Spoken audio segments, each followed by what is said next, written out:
Jai Om Vishnu Pad Paramahamsa Parivrajagacharya Ashtatar Shata Shri Srimad His Divine Grace Srila Bhakti Siddhanta Saraswati Thakur Goswami Srila Prabhupada Ki Jai. Ananta Koti Vaishnava Vrinda Ki Jai. All glories to the sum of devotees, Hare Krishna. All glories to the sum of devotees, Hare Krishna. All glories to the sum of devotees, Hare Krishna. All glories to Sri Guru and Sri Gauranga. All glories to Srila Prabhupada.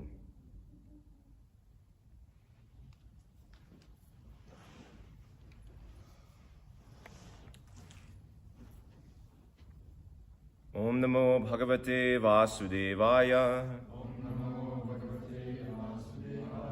Om Namo Bhagavate Vasudevaya. Om Namo Bhagavate Vasudevaya. Just 1 second. Reading from Srimad Bhagavatam, Canto 3, Chapter 4, Text number 1. Okay. Udavaha Uvacha Tataha Saha Agatya Puram. Oh, wait a minute. Sorry. Wrong chapter.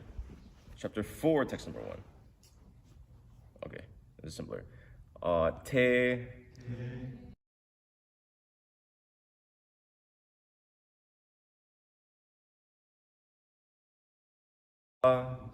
Pitva Cha Varunim Taya Vibramshitagyana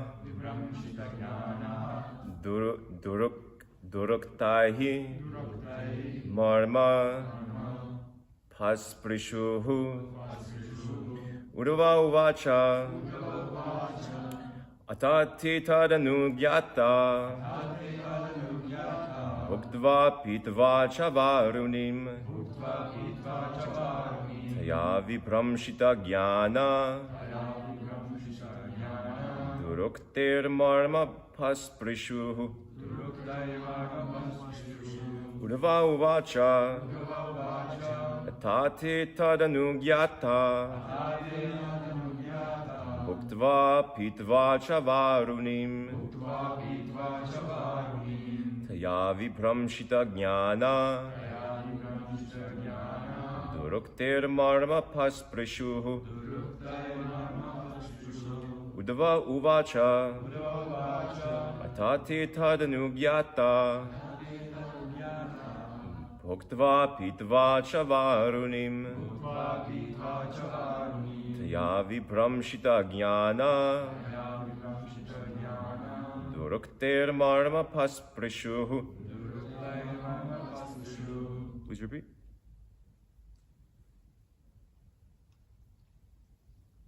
Uddhava Uvacha Atate Anugyata Pitva Chavarunim Taya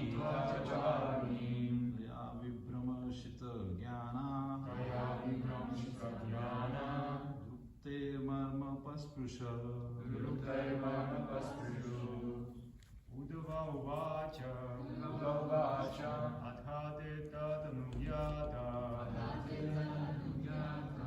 Uktva Pitva Chavarunim Taya Vibramshita Jnana Durukter Marma Pasprishu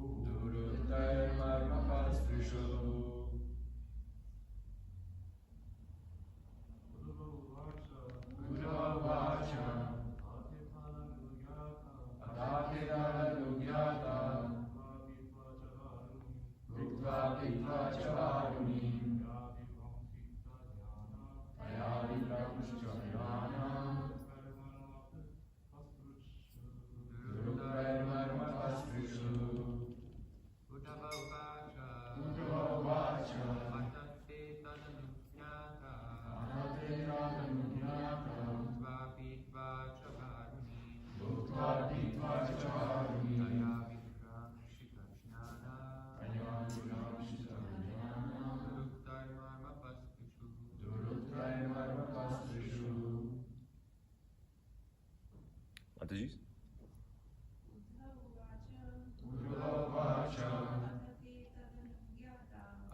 Tate tadanungyata Bhuktva pitva chavarunim Vipramshita jnana Durukter marma pasprashu Udava vacha Tate tadanungyata Bhuktva pitva chavarunim Vipramshita jnana Durukter marma pasprashu Udhava vacha Atate tadanungyata Bhuktva pitva chavarunim Taya vipramshita jnana Durukter marma pasprashu Udhava vacha Udhava said Ata thereafter Te, they, the Yadavas, Tat, by the Brahmanas, Anugyataha, being permitted, Bhuktva, after partaking, Pitva, drinking, Cha, and Varunim, liquor, Taya, by that, Vipramshita jnanaha, being bereft of knowledge, Duruktaihi, with harsh words, Marma, the core of the heart, Pasprishuhu, touched. Translation and purport by His Divine Grace A.C. Bhaktivedanta Swami Srila Prabhupada. Thereafter, all of them, the descendants of Vrishni and Bhoja, being permitted by the Brahmanas, partook of the remnants of prasad and also drank liquor made of rice. By drinking, they all became delirious and, bereft of knowledge, they touched the cores of each other's hearts with harsh words. In ceremonies, when Brahmanas and Vaishnavas are sumptuously fed, the host partakes of the remnants of foodstuff after the guest has been given permission. So, the descendants of Vrishni and Bhoja formerly took permission from the Brahmanas and ate the prepared foodstuffs. Kshatriyas are permitted to drink at certain occasions, so they all drank a kind of light liquor made of rice. By such drinking, they became delirious and bereft of sense, so much so that they forgot their relationship with one another and used harsh words which touched the cores of each other's hearts. Drinking is so harmful that even such a highly cultured family becomes affected by intoxication and can forget themselves in a drunken state. The descendants of the Vrishni and Bhoja were not expected to forget themselves in this way, but by the will of the Supreme it happened. And thus they became harsh towards one another.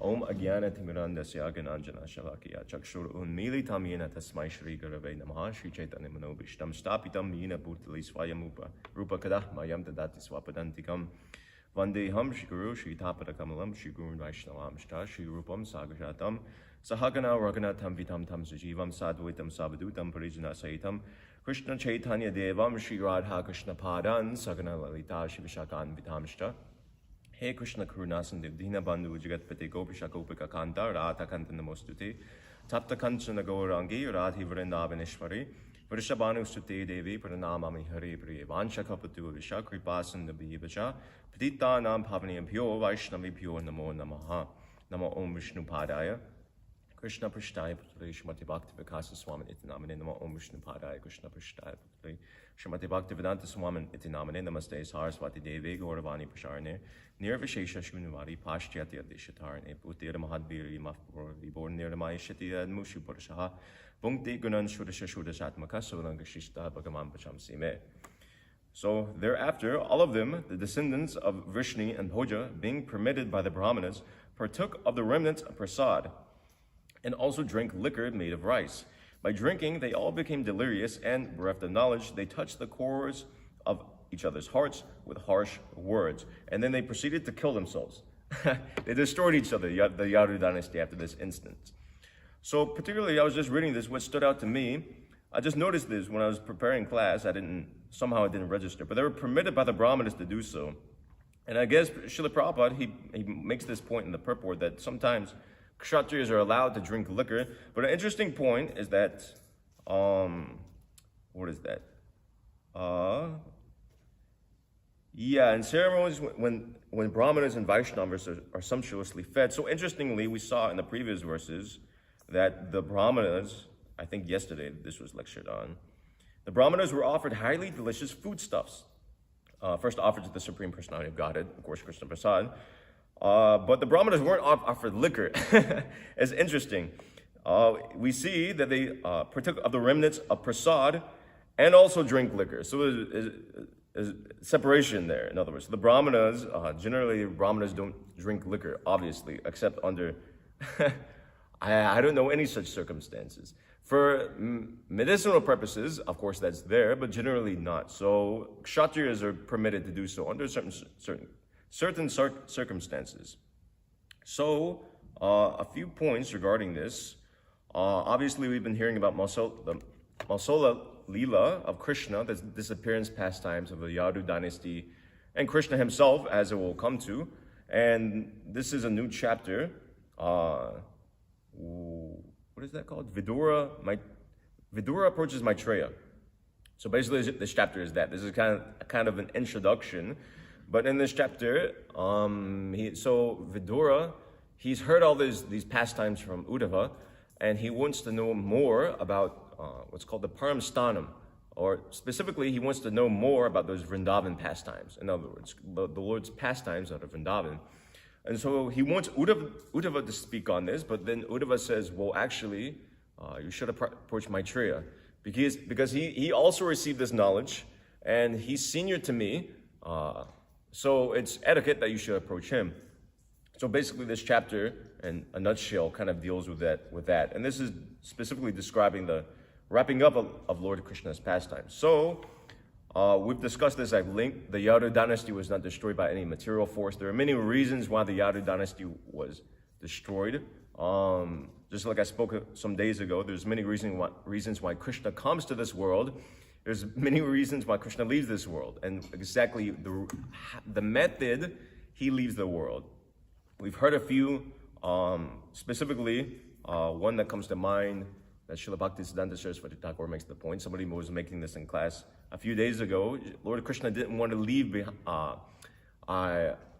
dynasty behind so that people can claim spiritual advancement on the base of birthright. Just the fact that they're born in the Yadu family doesn't qualify somebody as an advanced spiritual personality. We see Kamsa was also of the Bhojas, for instance, but he was a great demon. So Krishna didn't want this to go on. So that's one reason why he wrapped up his dynasty. There's so many reasons.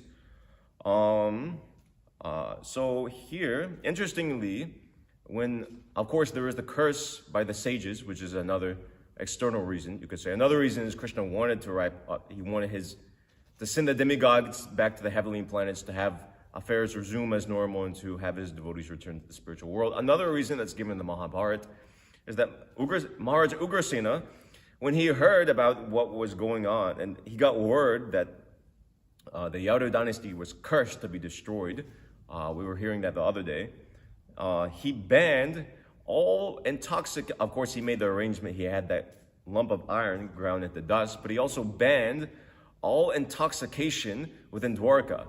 And anybody that was found to be intoxicating themselves was to be killed along with their family.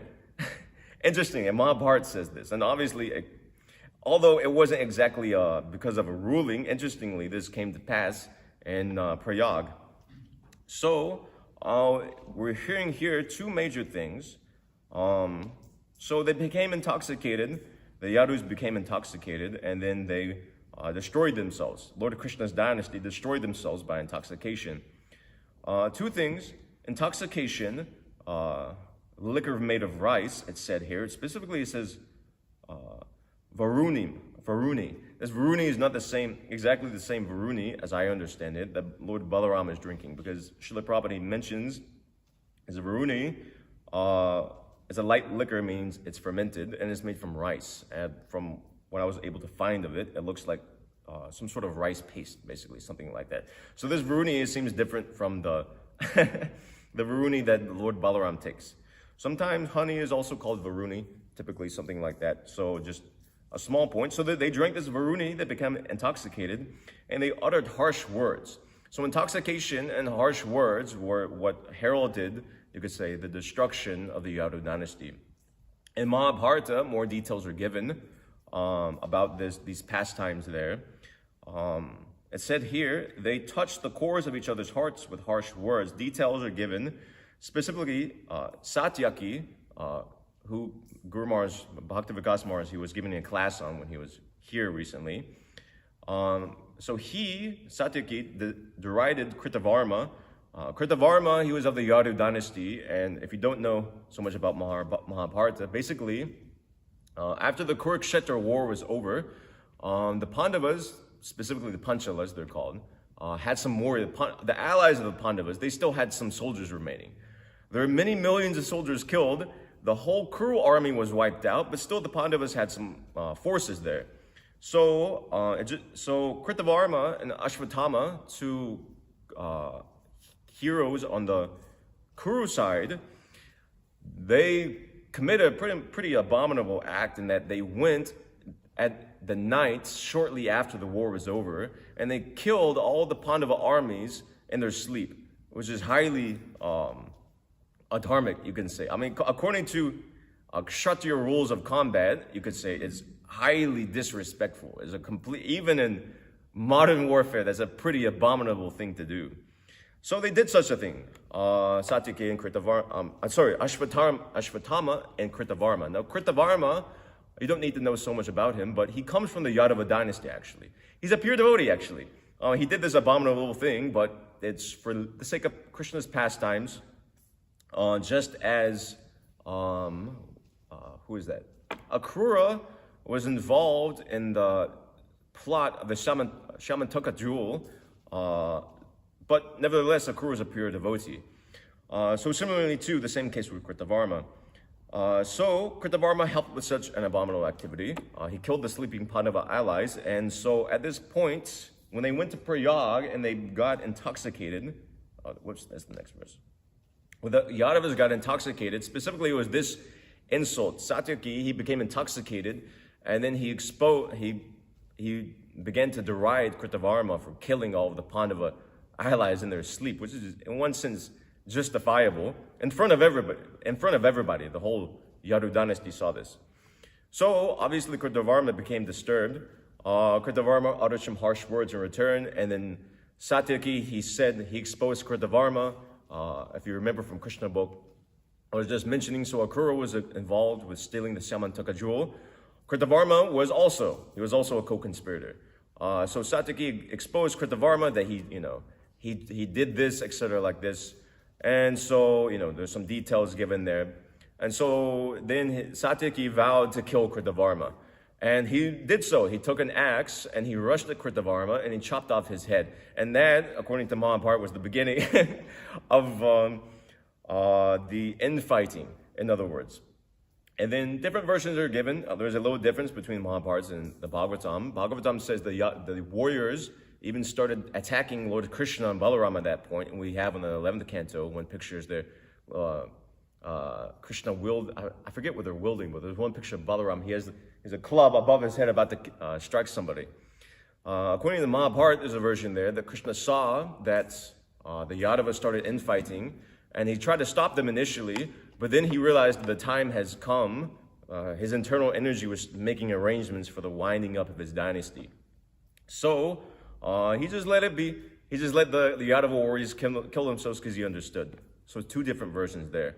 So these are kind of side points. The main thing I wanted to touch on was these harsh words. So these harsh words by Satyaki towards Kritavarma, and presumably there's other harsh words that were exchanged. So these harsh words, it was, in one sense, you could say a lot of things directly caused the destruction. You could say the intoxication directly caused the destruction of the Yadu dynasty. You could say directly the harsh words caused the destruction. You could say the Satyaki killing Kritavarma was directly causing it.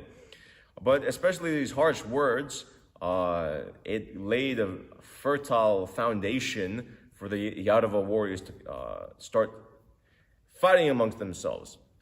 is more direct of a cause than the so-called lump of iron that was born by the sages, because it's, in one sense, because it's something tangible.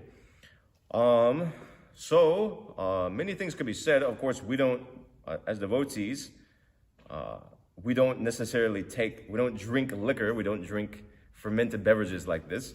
So there's not so much of a worry of intoxication on our part, but there is a worry of, we can be intoxicated by other means in the sense of name, fame, etc. like this. Intoxication by a desire for prestige, which is not something theoretical, it's something very, very practical.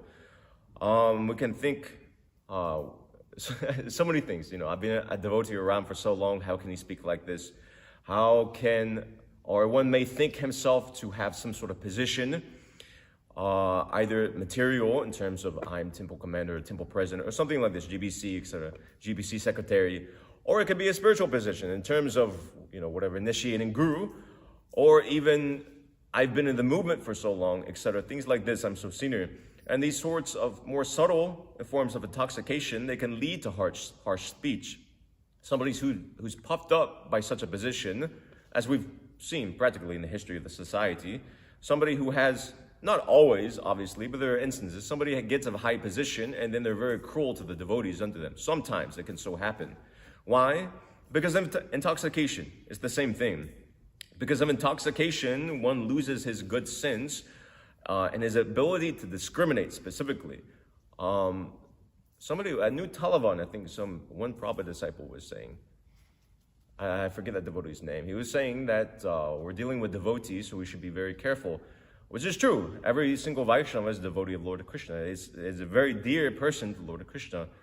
Devotees are very rare. They come, devotees amongst, of course, there's that Manusyanam Sahasrit Shu Kashtidya Tati Siddhaye. Out of many men, one strives for perfection. And out of those striving for perfection, hardly one knows Krishna in truth. Hardly one is a devotee. In the 6th canto, a more elaborate description is given there, that out of so many living entities, only a few take birth in human form of life. Out of those who take birth in human form of life, only a few take birth in civilized human forms of life. Only those who take birth in civilized human societies are cultured, high-class human beings. And I'm skipping over a few, but even among those cultured human beings, Brahmanas even, only a few are Vaishnavas. So Vaishnavas are incredibly rare. But intoxication is such a thing that we can forget the position of a Vaishnava and just view him in just mundane terms. In other words, in this way we can easily make an offense to a devotee. We can see here, although it's not exactly the case, it's didactic. It's meant for our education. Harsh words, because of these harsh words, the Yadavas against themselves, they destroyed themselves. So similarly, too, harsh words against devotees, or towards devotees, can similarly destroy our devotional service. This most of us know well, maybe not so much by experience, but at least by hearing about it, because Srila Prabhupada often makes this point. Devotees, too, often make this point. It's a very common point, but it's a very important point. It can destroy our devotional service in sometimes a very abrupt way. Sometimes somebody leaves Krishna consciousness, and then you can say, or falls down, and then you can point and say, well, in other words, because he was critical for devotees, of devotees, that could have been a factor. Other things are more subtle. Somebody may not necessarily be grossly falling away from Krishna consciousness or grossly break one of the 4 regulative principles, but still, nevertheless, it can affect our devotional service in a subtle way, for offensive towards devotees. And specifically, of course, when we hear the word offense, at least in English, the word offense implies like something like great. If somebody's like offensive, if somebody has offended you, that means they've said something very, very like distasteful towards you, something very, very abominable towards you. Yeah, it's not necessarily the case though. We see this word aparadha, aradha, just like this verse, aradhana nam sarvesham, of all Vishnur, what is that? Aradhana nam sarvesham Vishnur Aradhanam Param, something like that. I think I'm mixing it up. The highest form of worship, Aradhanam, that's the point, is worship of Vishnu. So aparad, just like we have apasamadaya, some etymology here. So aparad is like an improper form of worship. Literally, it translates like that. So, and I'm making the point, it's not aparads, Vaishnava aparads is not necessarily such a gross thing. It's not that you just call somebody some sort of terrible name and that constitutes Vaishnava. That can also be there, but it's also how we deal with devotees and how we treat them in general. Somebody may not necessarily be calling a devotee by harsh names or using harsh language, but just by their behavior, it can constitute offensive behavior. It's said somewhere, I think in Skanda Purana, I'm not sure, that there's different forms of Vaishnava aparad, offenses against the devotees, one of which is just not being enthusiastic upon seeing a devotee. It's a sort of form of offense. If we see a devotee and we think, oh my God, this guy again, I have to deal with this guy, it's not a good mentality. Even though we may have differences with a devotee, we should maintain respect for all devotees. Nectar and Instruction teaches us like that. Otherwise, there's subtle forms of offenses, I'm making the point, which are variegated. I won't go into them all. And there's subtle forms of reactions from these offenses. And that we may, for example, amongst many, we may not be feeling so enthused in Krishna consciousness. Such a feeling is can be a direct result of many things, but it can be a direct result of just harsh language towards devotees in general. My spiritual master, Bhaktivedanta Swami, he was making this point in relation to one devotee. He was writing this devotee, actually. He was saying that something along the lines of, you may not be aware of, I'm paraphrasing, you may not be aware of how your harsh speech affects in other words, like how people receive your harsh words and how you're speaking harshly towards other devotees. And in this way, this is the reason you're not feeling enthused in devotional service.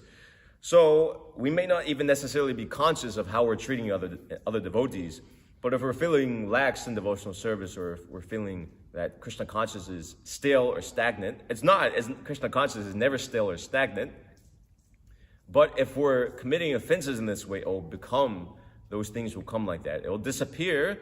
The result of offenses, it's stated in the Nectar of Devotion, it's like waxing moon. The disappearance of the moon, in other words. And when the moon disappears, when we go from a full moon to a dark moon, it's not like an overnight thing. Of course, that can also happen, just like the moon was spontaneously, not recently, but when Krishna appeared in this world, the moon was completely full, although it was Ashtami. It was not exactly supposed to be. It can do like that, but not generally. So also not generally, offenses are a gradual thing, and the reaction of offenses, they gradually affect our devotional service. It's not that immediate reactions are quite rare. They can happen, but even in very grave situations, generally things come over time. So yeah, some points just to illustrate this, and just an instance of the subtlety of offenses. There's the example of Dhruva Maharaj, which, for those who haven't read, he was the son of King Uttanapad. He was the son of a king, and he just wanted to climb on his father's lap, nothing more. But, so this king, he had 2 wives, which was common during those days. Kings would have to have multiple wives. And so this boy, Dhruva, he was the son of the second wife, not of the first wife.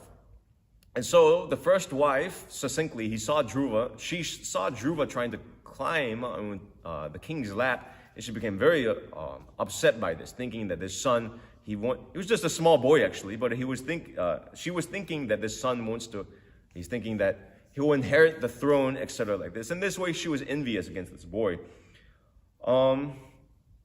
Oops, what is that? Well, I forgot to note that down, but I can pull that up quickly. Yeah, so this is coming described here. So this queen, Suruchi, her name is. Suruchi, sorry. She spoke to this boy as such, Dhruva Maharaj. She spoke to Dhruva as such. My dear child, you don't deserve to sit on the throne of the lap of the king. Surely you are also the son of the king, but because you did not take your birth from my womb, you are not qualified to sit on your father's lap. My dear child, you are unaware that you were not born of my womb, but of another woman. Therefore, you should know that your attempt is doomed to failure. You are trying to fulfill a desire which is impossible to fulfill. If you at all desire to rise to the throne of the king, then you have to undergo severe austerities. First of all, you must satisfy the Supreme Personality of Godhead, Narayana, and then when you are favored by him because of such worship, you shall have to take your next birth from my womb. So it's a little ridiculous, but we can see she's being envious towards Dhruva, but the words aren't so sharp, in other words. But nevertheless, she got a reaction for this. This is described in the next chapter, 4:9-23.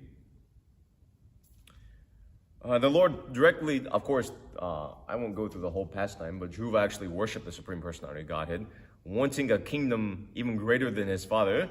And the Lord actually came to him. He had darshan of the Lord. And then, of course, as narrated there, then he realized that his desires for a kingdom were it was like searching for broken pieces of glass when he was searching for broken pieces of glass, wanting such a kingdom, when he was instead awarded direct contact with the Supreme Lord himself, a great jewel, a great diamond. So the Lord himself informed Dhruva, sometime in the future your brother Uttama will go hunting in the forest, and while being absorbed in hunting, he will be killed. Your stepmother, Suruchi, who spoke these harsh words, being maddened upon the death of her son, will go to search him out in the forest, but she will be devoured by a forest fire. So I'll skip over this a little bit. His stepmother had insulted Dhruva, who was not an ordinary person, but a great Vaishnava. An offense at the lotus feet of a Vaishnava is the greatest offense in the world.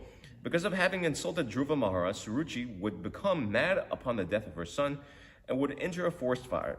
Thus her life would be ended. This was specifically mentioned by the Lord to Dhruva because he was determined for revenge against her. From this, we should take the lesson that we should never try to insult a Vaishnava. Not only should we not insult a Vaishnava, but we should not insult anyone unnecessarily. When Suruchi insulted Dhruva Maharaj, he was just a child. She, of course, did not know that Dhruva was a great recognized Vaishnava, and so her offense was committed unknowingly. When one serves a Vaishnava unknowingly, one gets the good result. And if one unknowingly insults a Vaishnava, he suffers the bad result.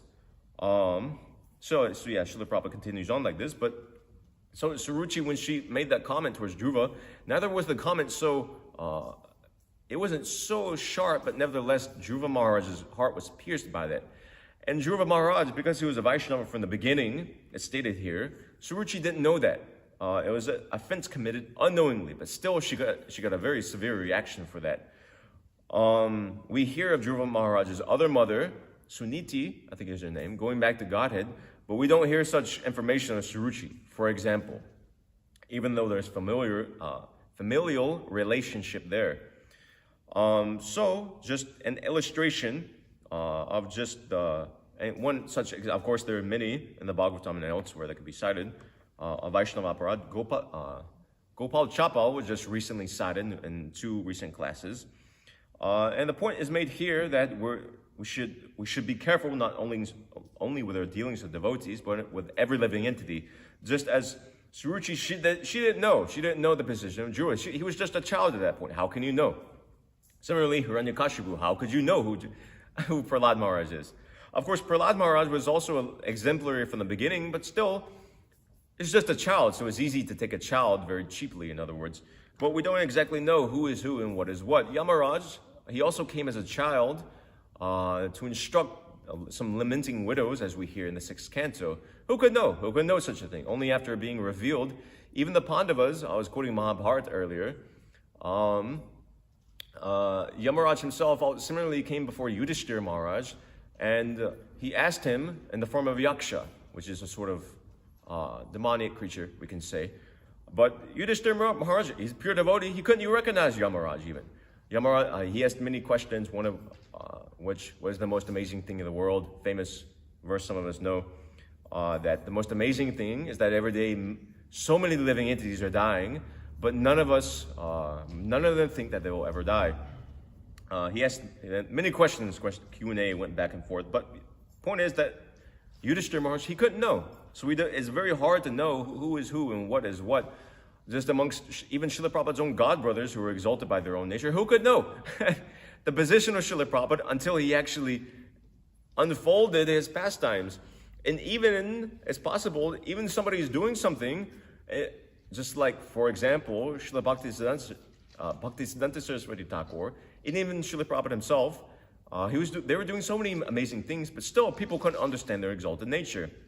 So the general recommendation is that, what is that?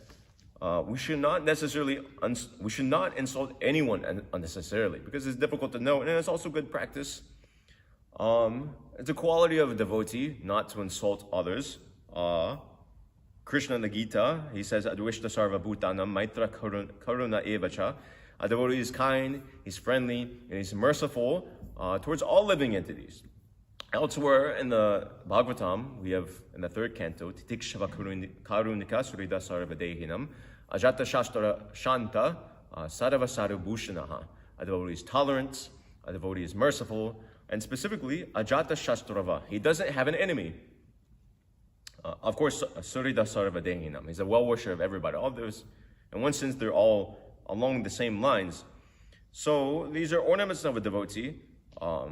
Simultaneously, and as well, just general Vaishnava etiquette. So general Vaishnava etiquette as such is that generally we avoid fault finding, at least amongst devotees. Of course, we're critical towards non-devotees.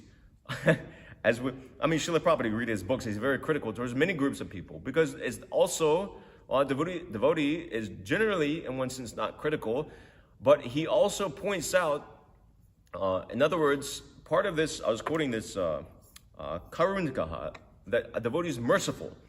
So a devotee is also merciful in the sense that he exposes wrong ideas and improper behavior. Just like devotees, there are many groups of devotees who will criticize. They'll criticize materialists, scientists. So many different groups will criticize, not for the sake of envy, not out of envy, but for their own welfare and for the welfare of others. So it's not that necessarily, so in other words, there's two sides to this coin, that we don't criticize generally, but at the same time we criticize. There's circumstances under which criticism is valid, and I'll speak on that in just a little bit. But in other words,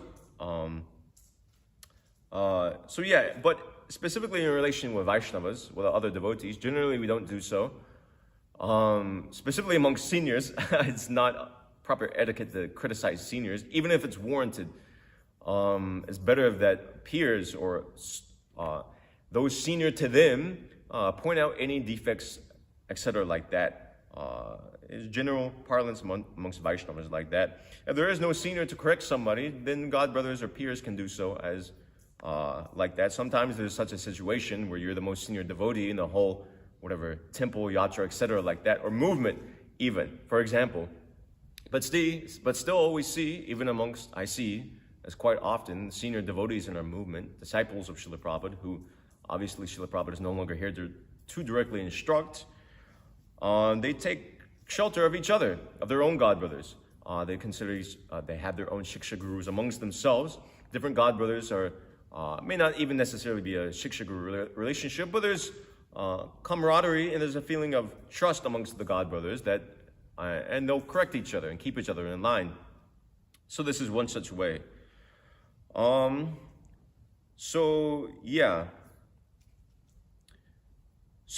was speaking about not this idea that we criticize false ideas. It's true even amongst Vaishnavas, although again etiquette should be observed.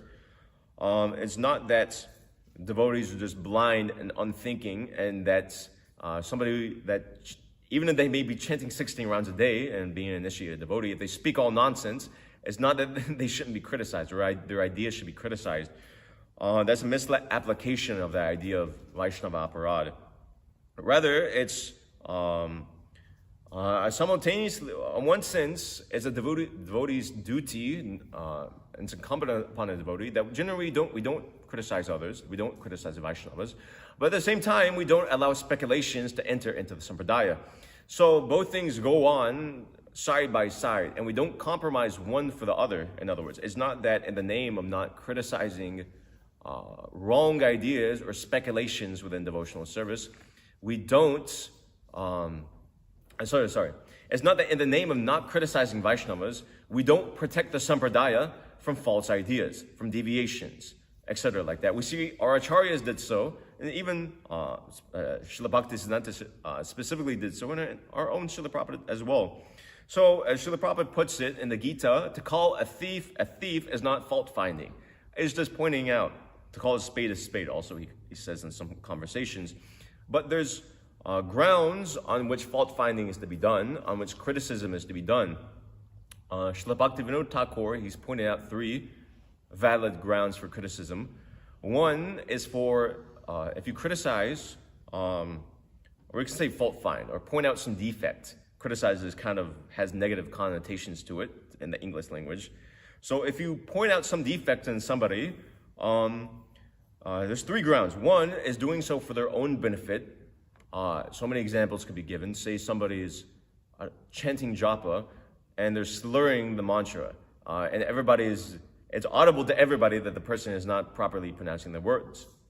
So to point out to that person that, Prabhu, you're not chanting properly, is for their own benefit. It's not, in fact, it's easier for the person doing the fault finding not to say anything, and often that goes on, is that somebody may be doing something that's detrimental to their devotional service, but sometimes devotees, because it's more natural for devotees, they're kind-hearted, generally people won't say anything. But if somebody says something for our own benefit, we should take that this person is my well-wisher, actually. Srila Bhaktisiddhanta Saraswati Thakur, I think this was quoted recently, he said something along the lines of somebody who praises me is my enemy. So similarly, we take those who criticize us should be our well-wishers. Of course, to an extent, not that materialists are criticizing like that, but if somebody is criticizing us, another devotee is criticizing us, we should, seriously, if another devotee is taking the efforts and taking what's an inconvenience to point out our defects, whereas otherwise they couldn't have pointed out at all. They could have gone on with their life and just read or chanted or whatever and spent their time elsewhere.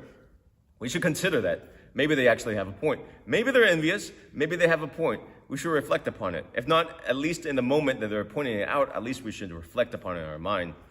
We may be disturbed that I have somebody I know in my own situation, my own degraded mentality. If somebody was to criticize me, my mind's immediate reaction is, this person is envious. But at least we should consider it after the fact the conversation has taken place, and think, well, maybe he has a good point. So many examples could be given. Another reason, valid criticism, doing so for the benefit of people in general. A devotee may be speaking some wrong conceptions, and even you may point out to that devotee that, hey, Prabhu, you're wrong, what you're speaking is not right, but still that devotee may go on with his misconceptions. So one proper ground of criticism is to expose or criticize the devotee for the benefit of other people, for the benefit of other devotees, and also just people taking to Krishna consciousness. Just like, for example, we'll criticize openly sometimes different schools of philosophies, different philosophers, as just being completely bogus. For example, Darwin, completely bogus theory. Now, I won't dismantle it here and now, but I'm just making the point. We do so not necessarily because we're envious of Darwin, but we do so because we don't want people to be misled by these sorts of idiotic theories. I won't tangent off into that, but just one example. A third reason Bhaktivinoda Thakur gives is fault-finding, finding out some fault in others for one's own benefit, which is valid. Just like, for example, same example, if a devotee has some sort of wrong idea, or there's something off in their devotional service. Now, it's incumbent upon a devotee to first associate with like-minded devotees and also be wary of the association he's keeping. We avoid the association of non-devotees, but also we maintain company of strictly practicing Vaishnavas. So it's also valid to find fault in even another devotee for our own benefit, and that, say, somebody's eating karmi grains, for instance. So us understanding that and recognizing that, or somebody's not following, somebody's having illicit sex, let's give it something gross. So it's not fault-finding if we understand that and avoid the association of that devotee. It's not something done out of envy. or rather it's for our own spiritual benefit, because that for a seriously practicing devotee, such a person is actually bad association. So 3 things: analyzing for the benefit of that devotee, for the benefit of the people in general, and analyzing for one's own spiritual benefit. These are valid grounds for criticism. Of course, even valid criticism is done in a proper way. These harsh words we're hearing about generally is not done in, of course there's etiquette, I was saying. Generally, peers or seniors do so, and generally it's not in using such harsh words. Sometimes harsh words are needed. Typically, we see Srila Prabhupada sometimes used harsh words, but generally, it's reserved for seniors, the juniors. And even then, it's a relationship has to be there. It's not that you don't have a relationship with somebody and then you just start blasting them. When there's a relationship, a mother can lovingly chastise her son, or a mother can speak sometimes harsh words towards her son because there's a relationship of love. So the relationship has to be there. There's all different points, finer points of etiquette. I'll leave it at that for now, because there's other points I want to make. Second point we're hearing about in this purport is intoxication. Let's see.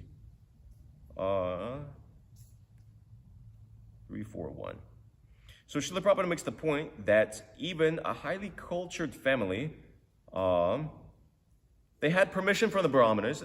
The Yadavas and Bhojas were a highly cultured family, but drinking is so harmful that even a highly cultured family becomes affected by intoxication and can forget themselves in a drunken state. It still happens today. We see, I know people amongst the people I formerly knew, even somebody may be highly educated, very respectable, of high character, but intoxication, specifically drinking, is such that it can just completely ruin a person's character. Intoxication is such a very powerful thing. It can take somebody from a very elevated condition of life and drag them down to a very abominable condition. Most of us know people like this. And there's very famous people like this too. Politicians, celebrities, famous actors, famous singers. We see just by the association, the influence of intoxication, gross intoxication I'm talking about now. I'm talking about alcohol, narcotics, etc. like this. These sorts of intoxications can completely ruin a person, both materially and spiritually. Materially, it will make you a failure, and spiritually, it will completely disbar you from any sorts of spiritual advancement. So, devotees, we follow these 4 regular principles. We don't have illicit sex. We don't intoxicate ourselves. We don't eat meat. And we don't gamble. That one's pretty easy. This is derived from the Bhagavatam. Srila Prabhupada, he gave these 4 regular principles, but he didn't cook these up out of nowhere. Of course, from the first canto, we understand that Kali resides in these 4 principles. From the 11th canto, this is the Yogendras speaking this, Nava-Yogendras. In this material world, the conditioned soul is always inclined to sex, meat eating, and intoxication. Therefore, religious scriptures never actually encourage such activities. Although the scriptural injunctions provide for sex through sacred marriage, for meat eating through sacrificial offerings, and for intoxication through acceptance of ritual cups of wine, such ceremonies are meant for the ultimate purpose of renunciation. So within Shastra, within scripture, there's some allowance for intoxication, there's some allowance for meat eating, there's some allowance for sex, even there's some allowance for gambling. Kshatriyas are allowed to do so. But it's done within regulation, because it's understood that these are degrading tendencies and they drag us down, and they keep us in the most abominable situations of this material world. You see people who are addicted to these 4 things, those who are addicted to sex, those who are addicted to intoxication, those who are addicted to meat eating, and those who are addicted to gambling, they're among the lowest class of people, actually. We find the most degraded, low people of this world. They exist in the extremities of these illicit activities. So, following these 4 regular principles, Srila Prabhupada, he said, is the beginning of religious life. As the groundwork, he said, the foundation of everything, not just spiritual life, even human life is based upon this. Even to live a successful human life, not necessarily successful, but not animalistic life, we can say, it's incumbent upon following these regular principles. It's not that a human being has sex here, there, and everywhere. It's not that a human being eats this, that, and everything. There's a specific food, vegetables and grains are given for human beings, fruits, etc. like that. They're deputed by the Supreme Lord for human beings. Human beings have a certain sort of teeth meant for a certain sort of foodstuffs. They're not meant to eat live animals. For instance, if we eat even raw meat, we become so sick. If you look at the food industry, there's so many rules and regulations around the handling of meat because contamination of raw meat and just ingesting anything that's raw in relation to things like meat, eggs, it can make you super sick. So there's so many regulations. That's why if you go in these restaurants, you see there's so many rules with the sinks must be separated, the food must be separated, the containers shouldn't be shared. You have to wash your hands even after handling the abominable stuff. It's not meant for human consumption. It's just flat not. And even then, if it's not cooked properly, and even if it's cooked, the meat can be such that still it poisons you. It's not meant for human beings. I was just reading the other day, one British administrator in India, he was remarking that, specifically to India, but it can apply to everybody. He was remarking that specifically the culture and the climate of India is such that it forces you to have a vegetarian diet. Because eating meat is so, you can imagine, so the temperature is over 100 degrees Fahrenheit, means like 40 degrees Celsius. And eating such an unwholesome thing as meat in such a climate is disgusting, actually. Even the British, who were born meat eaters, they could understand like this. So, of course, you could go on ad infinitum about these things, but meat is just one amongst four. But avoiding these four regular principles is incredibly important for making an advancement in spiritual life. There's no question of advancement in spiritual life if one is addicted to these four illicit acts. They destroy the basic religious principles of austerity, cleanliness, mercy, and truthfulness. We've heard this in the Bhagavatam. And just in general, these things keep us pure. Following these four regular principles, they keep us pure. Purity is the force. There's this famous saying, books of the basis, purity is the force. So by following these four regular principles, of course, purity implies many things. We hear the word pure devotee, a pure devotee of Krishna. In one sense, purity involves being constantly absorbed in thought of Lord Krishna's lotus feet, always, never not being in thought about Krishna. But even before that state, we can exist on the platform of purity just by following these four regular principles and chanting specifically as well, adding that. So in other words, purity is not an abstract thing. Some people think, oh, he's very pure, but what is that purity? Purity is very concrete. Purity means you follow these four regular principles and you chant 16 rounds. Such a person who does so is pure in behavior, even though he may not be perfect in devotional service. And one who dedicates his life similarly to the spiritual master in Krishna is pure. Purity of action is this sort of purity is the foundation of our devotional service and the foundation of our success in devotional service. Srila Prabhupada said in many different letters that you can't be an effective preacher even if there's no purity of character. In the Gita, he says that a man who smokes himself, how can he smoke? How can he teach others about the danger of smoking? He can't induce others to stop smoking if he himself smokes. So to induce others to take to Krishna consciousness, it's necessary to be pure ourselves. These purity come, of course, many different things. Maintaining a strict schedule. Here's one letter from Srila Prabhupada. I am very much anxious at the same time that you carry out all these outside activities, that at the same time you maintain a strict schedule of temple activities. Such regular activities of attendance and arati, chanting of rounds, and study of literature in class, as we're doing now, will keep you fit for effective preaching work in the outer field. Our standard of purity must be kept. Otherwise, there will be loss of spiritual strength and subsequent fall down.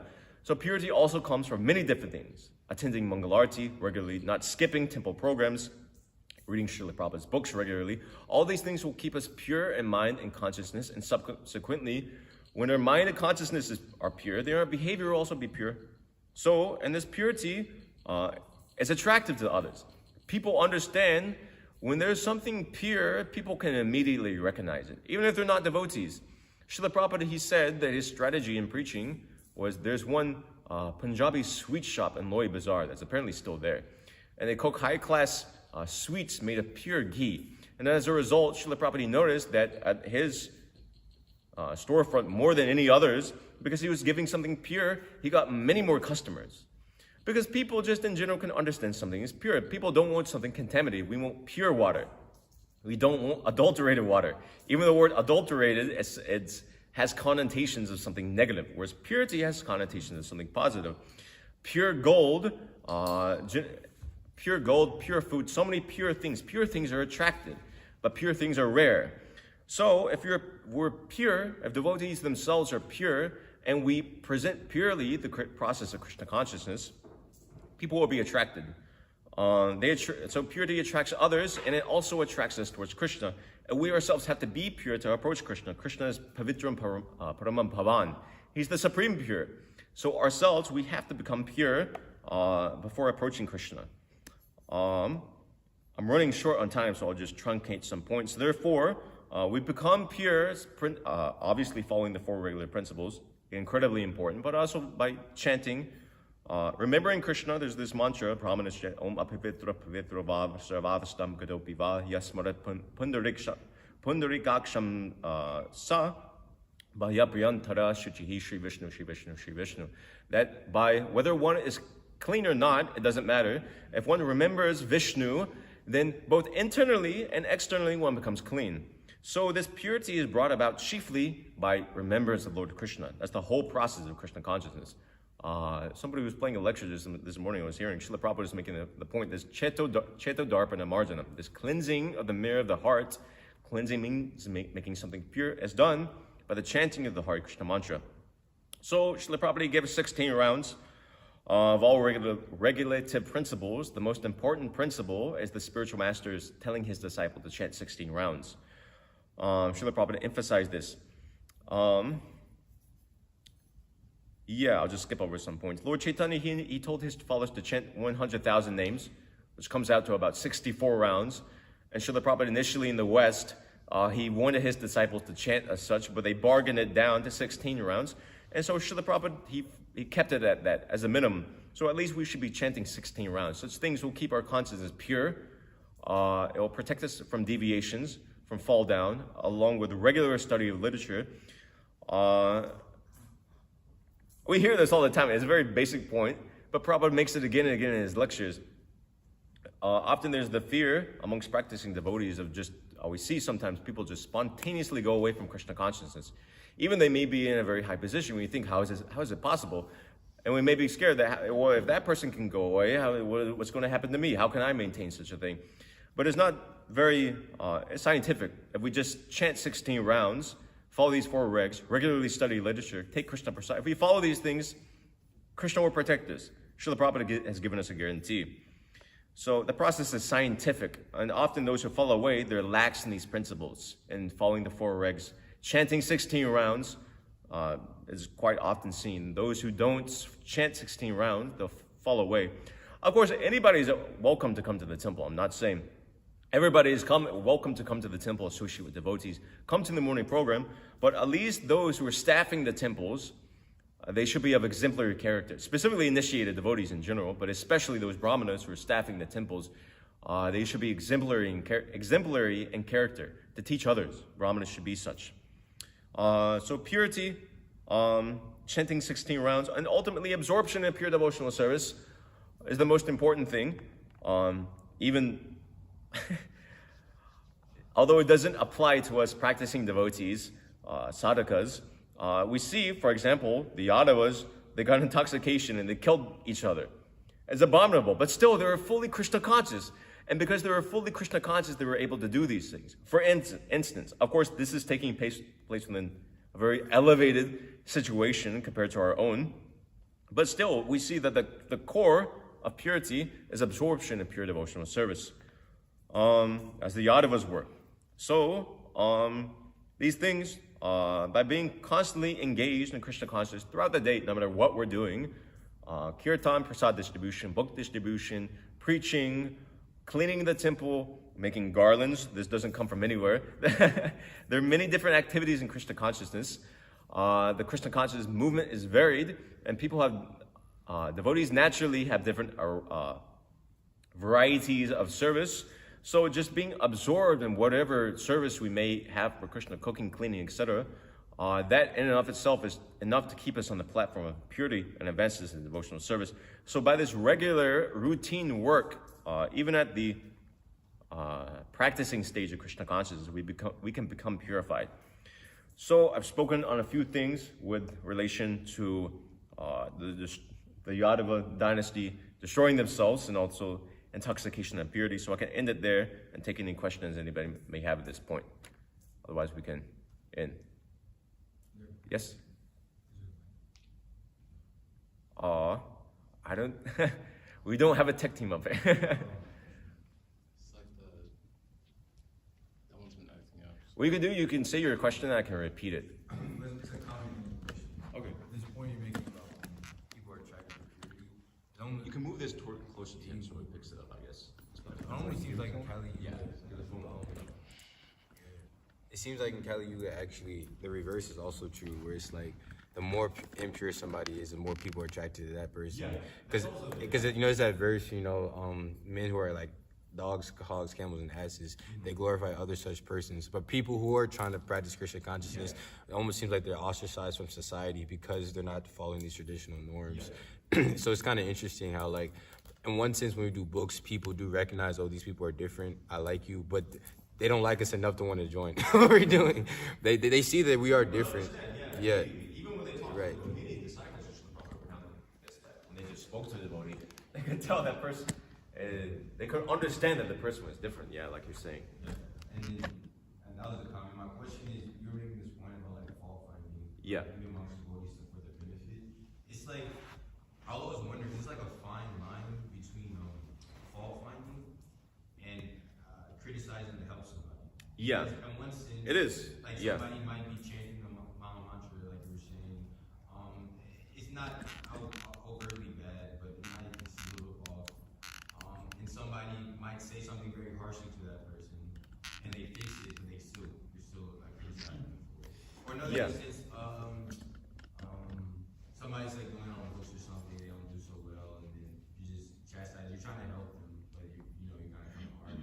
So it's like, how do you distinguish between fault finding and criticizing somebody good? Yeah, well, finding fault isn't bad, like I said, because it can help. Finding out faults can help people, because otherwise, we're ignorant of our own faults. It's only through the mercy of other devotees we can understand our faults. So principally, there's a motivation in that criticizing, you can say, is generally enacted out of envy, whereas fault finding is generally enacted out of trying to help somebody for their benefit. Now, it could be even that somebody has a genuine fault, but even if you expose that fault out of envy, it's not a good thing to do. So externally, that can be there, but our own motivations may be twisted. And sometimes you might point out things and continue to criticize that devotee. Well, one thing is that just, of course, this is like a nuanced subject, and there's specifically examples. But for example, if you criticize a devotee within closed doors, not for the sake of either alerting other devotees to that devotee's, say, for example, not following the Four Regular Principles or philosophical deviations, what have you, to protect other devotees, and if you don't tell that devotee himself, you're just criticizing for the sake of criticizing, what's the use of it? And that such a situation is very dangerous, because neither the person benefits, you don't benefit, nor do other people benefit. You're just gossiping about another devotee at that point, and then it becomes malicious. That sort of behavior is what destroys devotional service. But, of course, if you're meeting with somebody, of course, this gets very nuanced. Say somebody has a particular anartha. Two devotees may meet privately to discuss this devotee has this anartha. How can we bring it to him? How can I help this devotee? So there may be talk about another devotee behind his back, but it may be done so even with an idea to rectify that devotee. But if it's talk of, or it may even be done so, like I said, for the protection of other devotees, if that devotee is unable to be helped. There's many different specific examples that can be given, but the principal thing is three. As Bhaktivinoda Thakur was saying, the principal thing is either to see that your own self is being protected or helped, other people are being protected or helped, or that person is being protected or helped. If nobody's benefiting from the criticism, is useless, actually. Actually, is harmful even to hear such criticism. Not only is it harmful to oneself, if other devotees hear that criticism, that's unwarranted. It's harmful to those devotees who hear it. It's stated in the Bhagavatam, one who doesn't close his ears upon hearing criticism of Vaishnava, he gets a reaction for that, actually. We see that in the case of Daksha sacrifice, etc. like that. So, yeah. Is that okay? I hope that's comprehensive. Yes?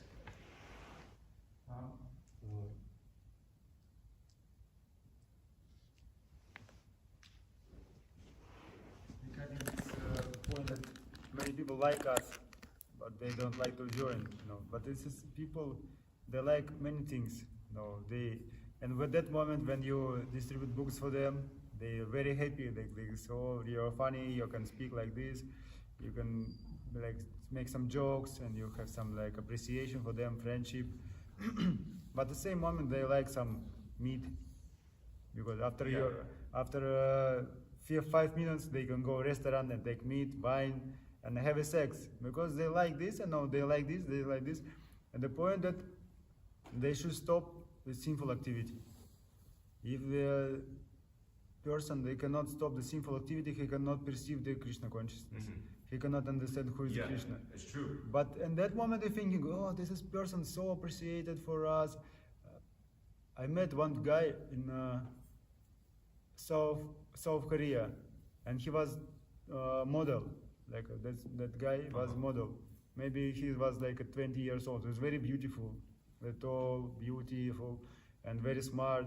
And he told, for this years what I did do this job, I visiting many countries. I try all kinds of drugs. I try all kinds of sex and everything. Now I don't want to continue on this. And I gave these books, and he was so happy. And he told, "Oh, my life will be changed." And he was very, very, very happy with these books and this knowledge. But then I asked him to please come our program. We'll discuss some philosophy, prasadam, bhajan, kirtan, everything. And he told, yes, I will come, but next time. And after 1 week, I called him again. He told, maybe it's not for me, like this. And I called him after a few weeks, and he told, "Don't call me, please. Don't call me again. No, don't call me." You can see, if they not stop sinful activity, It's difficult, yeah. no chance. Particularly meat eating. If somebody continues on with meat eating, it's very difficult for them to even understand the basic. Even the idea that they're not their body is very difficult to get them to understand that. It's very, very difficult. One other thing I was thinking, you were mentioning this in the beginning, that also Navani was making this point, is that of course, devotees are naturally attracted to people. People naturally like the devotees, generally speaking, but people aren't necessarily flocking to us to join us. Srila Prabhupada, to give the example, is just like a diamond merchant. There's people looking for diamonds, and those who are intelligent in that area, they'll recognize a diamond when they see it. But it's not necessary. At the same time, many people get cheated, and if they don't know what is a diamond, if they don't know what a diamond is, they get cheated when they want to purchase a diamond, when they want to purchase gold, etc. They get something counterfeit. Some people deliberately purchase something counterfeit for the sake of it looks like the real thing. So that can also be going on. So those who purchase diamonds are also a little rarer, but they're high class. In other words, Srila Prabhupada explained like this, that those who are sincere, everybody may be attracted, only a few people may come and join the temple itself. So it's not so surprising, as I quoted Krishna and Gita, but yeah, that's also there. So, anything else from the men? You have something else? Yeah. One more point. That Guru Maharaj, our Guru Maharaj gave recently one talk that he spoke with his god brothers, and one god brother told, "No, Krishna consciousness is good, but I cannot expect when I can approach the perfection of life in this lifetime. Maybe next life I can do this, but now I saw my level of devotional service. I cannot be like a pure devotee here now in this life." Another god brother told, "Oh, Prabhupada promised us, Prabhupada guarantee, like who will perform all this kind of practice, they will go back to Krishna." And Guru Maharaj told that one god brother that he's not determined, because we should do this in this lifetime. But another one is so much convinced that he will go. but Krishna have independence, and we don't know. Like this is bright examples. Like this is servant of Chaitanya Mahaprabhu who went with gypsies. You know. He will have good association. He chanting everything is doing properly. Haridas Junior also he have good association and everything, but because of some pastimes, you know, he do, if you this is like exalted devotees, but if you take the like a Jamil also he do good service, but he still the point of fall down is this. Akrura also he doing everything nice, but he was cursed by gopis, and now he also take a part in this Yamantaka Lila. This is even my point that even if you're doing everything properly, the independence is there. Yeah, Krishna true. have some independence. Abhijit, you have something? Just a small question. You mentioned in the beginning of your class this term Param Stanam. Is that from like Param Stanam, yeah, that will come in this chapter, I think. This chapter is in the Bhagavatam. Yeah, it's in the Bhagavatam. I think it even comes in the Sanskrit. I don't know, but Srila Prabhupada mentions the point in many different purposes. I think in this chapter that Lord Krishna. Anyway, yeah, you can finish your question. So I was asking about that term. yeah, so this Param Stanam, maybe Stiti is said. Param Stanam, Param Stiti, I forget. It's something like this, some derivative word. But specifically that knowledge which Krishna spoke to Uddhava at the end before he wrapped up his pastimes. That's being referred to by this word, this highest situation. And specifically, is defined further that this highest situation is Krishna's exchange, loving exchanges with the gopis. Or maybe more generally, Krishna's pastimes out of Vrindavan. Because otherwise that knowledge wasn't there. Two, it's stated that Uddhava received knowledge even more confidential than Lord Brahma, who had the Bhagavatam spoken to him. Because Lord Brahma didn't receive information about Vrindavan, for instance. So that Paramstanam, Stiti, one of the two, that is what he's looking after. That knowledge of the Vrindavan pastimes. So that's why he'll approach Maitreya for this knowledge. And we'll read about that. So yeah. Okay, then I'll go to Mati, because I'm short on time. Question was, how do you deal with like some devotees that are like trying to like rectify themselves and they're trying to like overcome, past offenses, and you can obviously see that this particular devotee is like making progress in it, but some devotees just won't let them they won't let them like get over it. They'll keep reminding you like, oh, you did this. How do you like deal with, or you see that, how do you like Well, we shouldn't rag on a devotee if he's trying to fix himself. It's not a good thing to do. Specifically, if he's not trying to fix himself, you can rag on him, especially brahmacharis. But if the devotee's trying to improve himself, of course, somebody may, and again, as the mood in which it's done, somebody may if there's still some error or something, whatever, say take something obvious like book distribution. Say somebody's trying to improve himself, he's shy, he's trying to improve himself in book distribution, but still he's a little shy sometimes, but he's getting better. So if a senior devotee on book distribution encourages him, or is like, hey, you should be a little more that's not necessarily bad, but if the mood is just just ragging on a devotee, it feels very encouraging, discouraging to that devotee in general. It doesn't really help the situation. Another thing is that, again, there's a specific question, but remembering one's own background is not that just shortly ago, a few of us at least, were coming from abominable backgrounds, as Prabhupada makes the point in the 6th canto, so we shouldn't forget that. Of course, it doesn't disqualify ourselves from instructing others about that. That's a misconception that, well, you ate meat at one time, how can you tell others not to eat meat? It's a big, even if somebody comes newly, say some bhakta joins the temple, and he begins to tell people coming to the temple, you can't eat meat. And they tell him, well, you just joined a month ago, who are you to tell me that? But actually, Guru Maharaj makes this point, that devotee is actually a little more qualified in one sense to make that point to these people, because he was just doing it.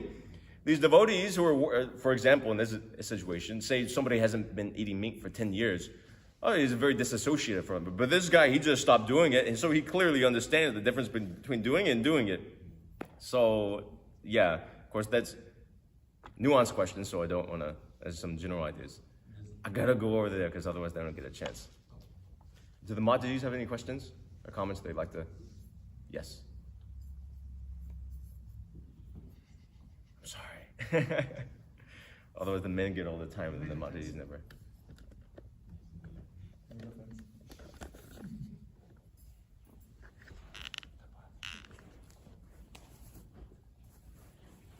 Prabhu, how to overcome from criticism when we are in female body? Like females generally are very emotional, and that leads to some wrong action sometimes. Like maybe criticism is like in a good way or bad way. Well, I mean, emotions. Men also get emotional. It's not that men don't get emotional. Sometimes emotions may be a little bit different. Men may get very, very angry. But still, that happens. And if we're in such a situation where like emotions overpower us, okay, we can try to fix that in the future. But at least in the present, something very practical to do is just like, okay, like if we happen to fault find in the moment out of some emotion, we can reflect on it later when we're in a more sober, cool state of mind, when emotions aren't running so high, and can think, well, was I fault finding? Was I just being envious? Was it valid? Oftentimes when you do this, actually, I'm speaking even for myself, some negative idea may come up in the mind that this devotee is doing this, and then you reflect on it later, and you realize actually it doesn't matter at all.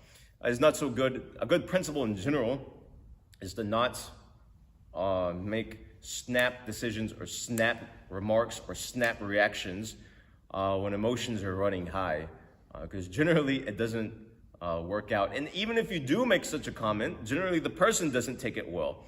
If both people are emotional, then even if there's a valid criticism, that person won't take it so nicely. Neither will they like us. But if you approach them later after the fact and say like, hey, and you point it out to them, then they'll actually more seriously consider it, because you took the time to reflect and etc. like that. That's my own experience with it in my own situation. So, is that okay? Okay? Okay, make it quick. So also, remember when Dr. Prabhu was in here, he mentioned that it was like in the Bhagavatam, like this one sannyasi or devotee, he fell down, and devotees did not let him go from like that criticism. He never came back apparently like that. So what can you say? Like, can you elaborate on that? Yeah, we shouldn't allow that. I mean, that was Prabhupada's policy. He didn't want a devotee to be so. This is a very specific situation. It can also be taken more generalized, that one devotee fell away, and Prabhupada didn't want that devotee's difficulties publicized for the sake of if that devotee, we know that devotee, you can easily find what that devotee did. It was recorded in the biographies. It's easily accessible now, and even during that time, it became spread around the movement. Prabhupada didn't want that, because otherwise it would be very difficult for him to come back to Krishna consciousness. If somebody falls away from Krishna consciousness and the devotees just like rag on a devotee's like difficulties, it's very difficult for his to even if the Vaishnavas may accept them back when he comes, still is like those feelings can be there. So specifically, Prabhupada didn't want things like that. That somebody has some, specifically in the instance of going away, don't make it impossible for somebody to come back. Yeah, that's like so. mentality, right? Like grabbing the bucket mentality, like he can't even get out, like he's constantly like getting dragged or reminded of it. Yeah, I mean, in that, I mean, specifically in that situation, it was like this devotee was like, any temple he would have gone to, everybody would have known what he did. And then it was like, what's he supposed to do? What temple will allow him? All the devotees are thinking judgmentally about him. Of course, it's not that the devotee should have been ignorant about what that devotee's fall downs, but it's not necessarily that some Bhakta Bozo is pointing out to that devotee, hey, you fell down with, it's not such a good situation, nor is it encouraging for the devotee. So, okay? Srimad Bhagavatam ki jai. Srila Prabhupada ki jai.